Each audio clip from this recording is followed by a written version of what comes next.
તો અમેરિકા દ્વારા જે H1B વિઝાને લઈને સૌથી મહત્વનો અને મોટો નિર્ણય લેવામાં આવ્યો છે તેને લઈને ઘણા સવાલો ઉદ્ભવી રહ્યા છે કારણ કે તેની ફીમાં ધરખમ વધારો કરી દેવામાં આવ્યો છે। પહેલાની વાત કરવામાં આવે તો પહેલા 1 થી 6 લાખ જે અરજી ફી છે તે વસૂલવામાં આવતી હતી, પરંતુ હવે આ H1B વિઝા માટે કેટલાય લાખો રૂપિયા ખર્ચવા પડશે અને એ 88 લાખ હવે લોકોએ ખર્ચવા પડશે તે પ્રકારની માહિતી સામે આવી છે અને તેને લઈને ઘણા સવાલો થઈ રહ્યા છે। લગભગ જો અમેરિકાની વાત કરવામાં આવે તો $1 લાખ ફી વસૂલવાની વાત કરવામાં આવી છે, એટલે જો ઇન્ડિયન કરન્સીની વાત કરવામાં આવે તો તે લગભગ 88 લાખ જેટલી થઈ જતી હોય છે। એટલે હવે સવાલ એ થાય કે જો આ પ્રકારે જો ચાર્જ વસૂલવામાં આવશે અને અરજી ફી વસૂલવામાં આવશે તો તેની અસર માર્કેટ પર કયા પ્રકારે પડી શકે છે, અથવા તો જે આઈટી સેક્ટરના જે કર્મચારીઓ છે તેમને આ વિઝા આપવામાં આવતા હોય છે તો તેમના પર કયા પ્રકારે અસર થઈ શકે છે, તેના વિશે જ આજે ચર્ચા કરવી છે। અને અમારી સાથે ગેસ્ટમાં કેતા પટેલ જોડાઈ ગયા છે, વિઝા એક્સપર્ટ છે તેઓ। સૌથી પહેલા તો આપનું ન્યૂઝ 18 ગુજરાતીમાં સ્વાગત છે કેતા। કેતા, સૌથી પહેલા સવાલ તો મારે એ જ કરવો છે કે આપણે વ્યુઅર્સને સૌથી પહેલા તો એ સમજાવી દઈએ કે H1B વિઝા આખરે છે શું અને કોને આપવામાં આવતા હોય છે? H1B વિઝા જે ઇન્ટરનેશનલ વર્કર્સ હોય છે એ લોકોને આપવામાં આવતા હોય છે, જે મોસ્ટલી ઇન્ફોર્મેશન ટેકનોલોજી ફિલ્ડમાં જોબ માટે ફોરેનમાં એ લોકોને એપ્લાય કરવું હોય ત્યારે H1B વિઝા એપ્લાય કરે છે યુએસમાં। જી કેતા, સવાલ અહીંયા એ પણ થાય છે કે જ્યારે H1B વિઝાને લઈને જે પણ અરજી ફી છે તે વસૂલવાનું જે નક્કી કરવામાં આવ્યું છે તેમાં સૌથી પહેલા વાત કરવામાં આવે તો પહેલાના ટાઈમમાં 1 થી 6 લાખ જેટલો ખર્ચ થતો હતો, પરંતુ હવે કેટલાય લાખો ખર્ચવા પડશે, એટલે કે લગભગ 88 લાખ જેટલા ખર્ચવા પડશે। એટલે આ કયા પ્રકારનો ચાર્જ વસૂલવામાં આવી રહ્યો છે પહેલાની સિસ્ટમમાં અને હવે અત્યારની સિસ્ટમમાં શું ફેરફાર આવશે? પહેલાની અને અત્યારની સિસ્ટમમાં ફરક એ છે કે પહેલા એ લોકોનો મિનિમમ વેજ $60,000 હતો, જે હવે એ લોકોને વધારીને $1,10,000 કર્યો છે। દેટ મીન્સ જે બી અહીંયાથી યુએસમાં એપ્લિકેશન કરે છે જોબ માટે એ લોકોને મિનિમમ હવે 1 લાખથી 1,10,000થી વધારેની જોબ મળે તો જ એ લોકો એપ્લાય કરી શકે। અને પહેલા જે લોટરી સિસ્ટમ હતી હવે એ લોટરી સિસ્ટમ એ લોકો સ્ક્રેપ કરી દેશે અને હવે એ લોકોને જો ડાયરેક્ટ 1,10,000 ઉપરની જોબ મળી જાય તો એમને H1B વિઝા અપ્રૂવ થઈ જશે। એટલે લોટરી સિસ્ટમ જે હતી એ હવે બંધ કરવા માંગે છે।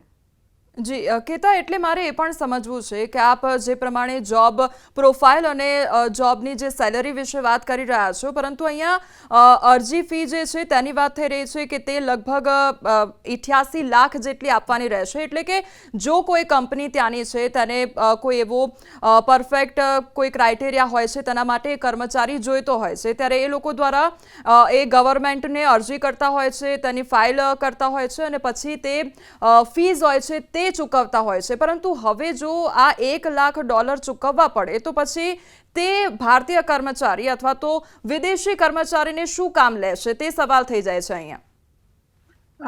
આમાં હજુ એ લોકોએ કોઈ ક્લેરિટી નથી આપી કે જી $1 લાખ ફી એ લોકો ક્યારે જ લેશે, કોઈ ડિટેલ્સ હજુ સબમિટ નથી કરી અને કંપની અને ઇન્ડિવિજ્યુઅલનું હજુ કોઈ જ એ લોકોએ ક્લેરિફિકેશન નથી આપ્યું।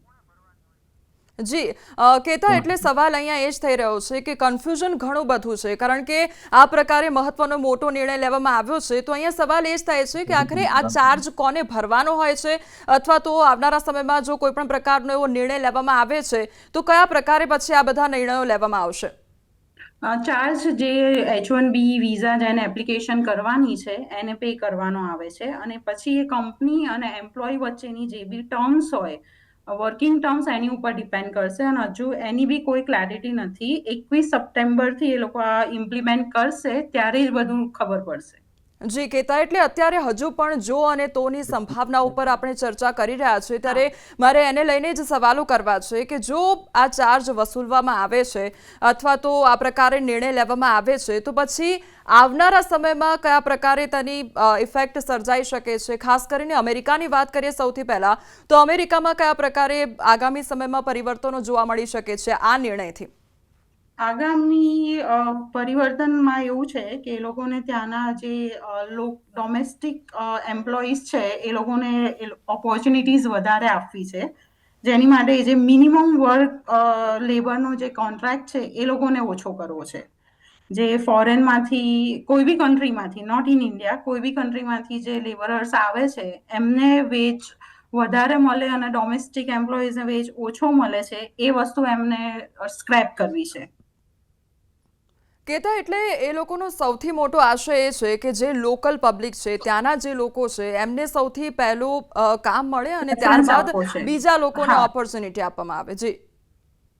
એટલે એવું નથી કે ઇન્ટરનેશનલ એમ્પ્લોઈઝને એ લોકો નહીં જ લે, પણ જી જે સારા લોકો છે, જે સારું ડિઝર્વ કરે છે, જે લોકોની પાસે ડિગ્રી સારી છે, એ લોકોને એ વધારે પે આપશે. જી એટલે જે એવરેજ એમ્પ્લોઈઝ હતા એ લોકો માટે હવે ઓપોર્ચ્યુનિટીઝ ડિફિકલ્ટ થઈ જશે.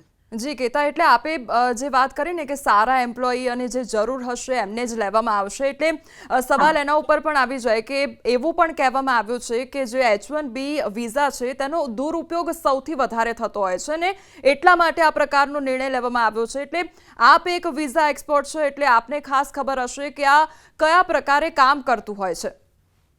પહેલા $60,000 તમને કોઈ બી કંપની જોબ ઓફર કરે છે તો તમને H1B માટે તમે એલિજિબલ થતા હતા.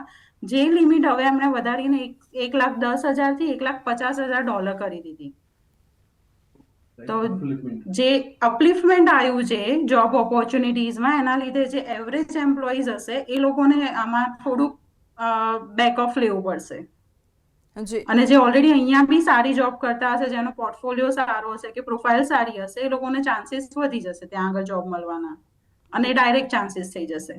જી કેતા આઈટી સેક્ટર્સની ખાસ કરીને વાત કરવામાં આવે તો તે છે, પછી આર્કિટેક્ટ સેક્ટરની વાત કરવામાં આવે તો તે છે. આ બધા સેક્ટર્સ એવા છે કે જેમાં H1B વિઝાનો સૌથી વધારે ઉપયોગ થતો હતો. હવે આ બધી કંપનીઝને કેટલો ફટકો પડી શકે છે આ નિર્ણયથી, અથવા તો જો ભારતીયોને જ ખાસ કરીને વાત કરવામાં આવે તો હવે ભારતીયો જો H1B વિઝા લઈને બહાર નથી જતા અને તે લોકો અહીંયા જ ભારતમાં જ રહીને કંઈક એવું ડેવલપમેન્ટ, કંઈક એવું સ્ટાર્ટઅપ કરે છે તો ભારતને કેટલો ફાયદો થશે? ઓફકોર્સ ભારતને ફાયદો એ થશે કે જે ટેલેન્ટ યુએસ જતું રહે છે, ટેલેન્ટ એ અહીંયા જ રીટ્રેન કરી શકશે. એટલે અત્યાર કેતા સુધી જી મેન્ટાલિટી ઇન્ડિયન્સની એ જ હોય છે કે અમારે યુએસ મૂવ થઈ જવું છે, પણ એ જ લોકો અહીંયા આગળ સ્ટાર્ટઅપ્સ નવા લાવશે તો અલ્ટિમેટલી એ ઇન્ડિયાને જ ફાયદો થશે, કારણ કે ટેકનોલોજીમાં અત્યારે આમ બી ઇમર્જિંગ છે ઇન્ડિયા. જી કેતા એટલે ભારતીયોની જ્યારે વાત આવે છે ત્યારે ટેકમાં આપણે સૌથી વધારે આગળ છીએ અને એટલા માટે જ આપણા ભારતીય જે એમ્પ્લોઈઝ છે તેમને ત્યાં આગળ મોકલવામાં આવતા હોય છે અને જ્યાંની જે અમેરિકન કંપનીઝ હોય છે તે લોકો આપણને હાયર કરતા હોય છે. પરંતુ આ બહુ મોટો નિર્ણય લીધો છે એટલે ક્યાંક અમેરિકાને તેનું ભોગવવું પડી શકે છે. પરંતુ કેતા એ પણ વાત કરવી છે કે ડોનાલ્ડ ટ્રમ્પનો આ નિર્ણય સૌથી પહેલાં ટેરિફને લઈને લેવામાં આવ્યો નિર્ણય કે તે વધારી દેવામાં આવ્યો. હવે વિઝાને લઈને નિર્ણયો લેવામાં આવી રહ્યા છે. એટલે આપ એક વિઝા એક્સપર્ટ છો, મારે એ પણ સલાહ લેવી છે કે દરરોજ જ્યારે તમે એક કન્સલ્ટન્ટ કરતા હો છો જ્યારે લોકોને, ત્યારે કયા પ્રકારની રિક્વાયરમેન્ટ્સ લોકોની આવતી હોય છે અને હવે જો આ નિર્ણય લેવામાં આવ્યો છે તો તે લોકોના કેટલા સવાલ હોઈ શકે છે? અલ્ટિમેટલી કોઈ બી સ્ટુડન્ટ જાય છે કે એમ્પ્લોયી જાય છે બહાર ફરવા, તો અલ્ટિમેટ ગોલ એ લોકોનો ત્યાં આગળ સેટ થવાનો હોય છે. સેટ થવાનો ઇન ધ સેન્સ કે ત્યાં આગળ જોબ લેવી હોય છે. પણ હવે એ જે સ્ટુડન્ટ કે જે એમ્પ્લોયી જેની એ કેપેબિલિટી નથી કે એ સારી જોબ એક્વાયર કરી શકે, એ લોકોને ઓફકોર્સ એક ડ્રોબેક આવશે. એના પર બીજું કંઈ જ નહીં કરી શકાય. એ યુએસની પોલિસી છે અને હજુ એ ડોક્યુમેન્ટેશન નથી આવ્યું, જેના લીધે આપણે રૂલ આઉટ નથી કરી શકતા અત્યારે. જે 21 સપ્ટેમ્બરે એ લોકો રૂલ આઉટ કરશે અને ડોક્યુમેન્ટ બહાર પાડશે, એમાં જ ખ્યાલ આવશે કે એક્ઝેક્ટલી એ લોકોએ કેટલો રેશિયો ઇન્ટરનેશનલ ટેલેન્ટ માટે રાખ્યો છે અને કેટલો એમણે ડોમેસ્ટિક ટેલેન્ટ માટે રાખ્યો છે.